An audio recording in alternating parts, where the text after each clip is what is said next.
Julien Pontès, bonjour.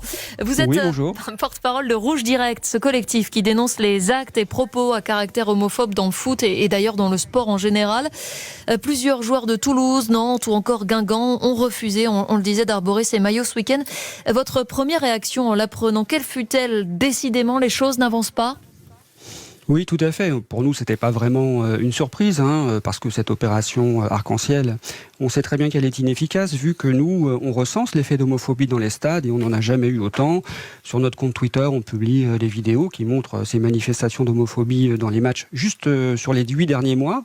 Jamais de sanctions. Donc l'homophobie, elle est en roue libre dans le foot français. Et finalement, cette opération, nous, on la trouve médiocre, mais elle a au moins un mérite, c'est de mettre en évidence l'inaction de la LFP, sa propre inaction dans la prévention de l'homophobie dans le football, auprès des joueurs professionnels, auprès des entraîneurs.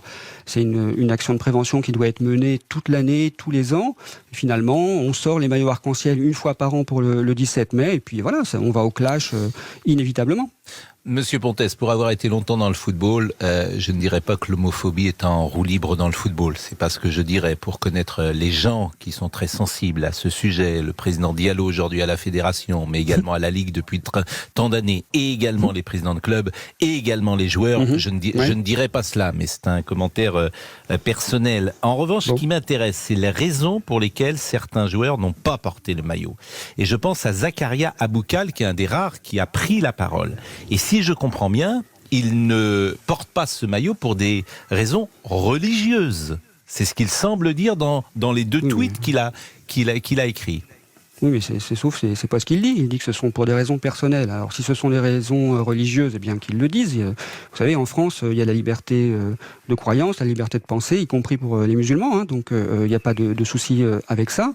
Idrissa Gueye, l'année dernière, il avait refusé de jouer pour des raisons personnelles avec le PSG.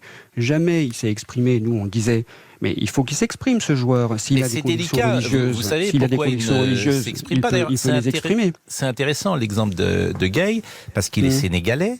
Son président au Sénégal était d'accord avec lui. Et je rappelle qu'au Sénégal, l'homosexualité est criminalisée, ce qui évidemment peut nous surprendre ici. Donc, et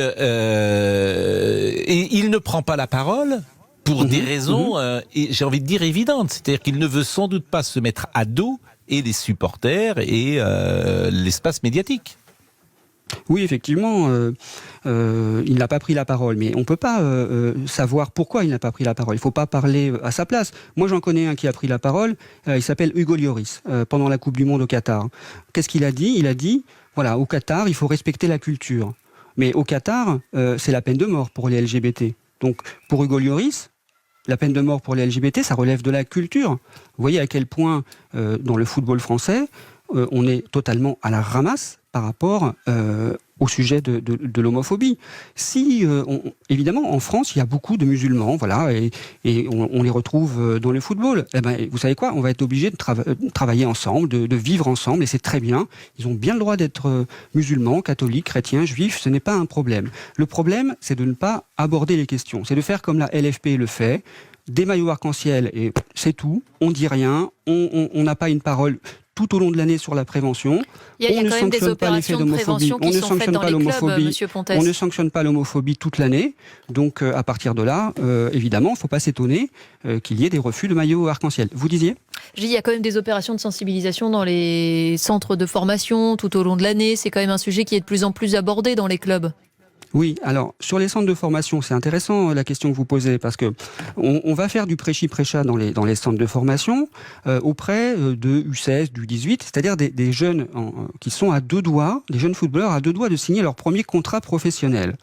Est-ce que vous pensez raisonnablement que ces joueurs ils vont dire moi les PD, franchement je veux pas en entendre parler, ça me dégoûte, je veux pas prendre la douche avec eux, etc. Ben, bien sûr que non, c'est pas comme ça que ça se passe. Cette prévention dans les centres de formation, d'évidence, elle est mal faite.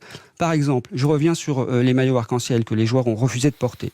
Si jamais la LFP, depuis un an, depuis l'affaire Gueye, disait, en France, il y a le droit du travail. C'est-à-dire que si des joueurs refusent de jouer un match, et ils sont payés très cher pour le faire, eh bien, il y a une sanction, il y a une faute professionnelle.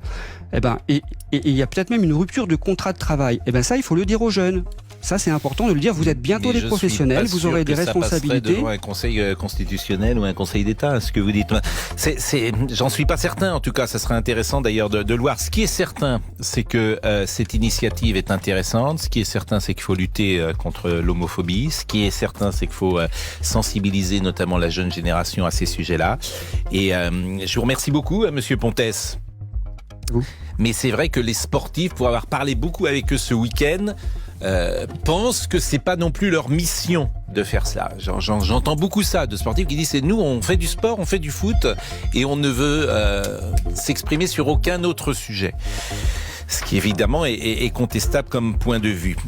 Dans un instant, RTL Midi Votre Vie, Colos.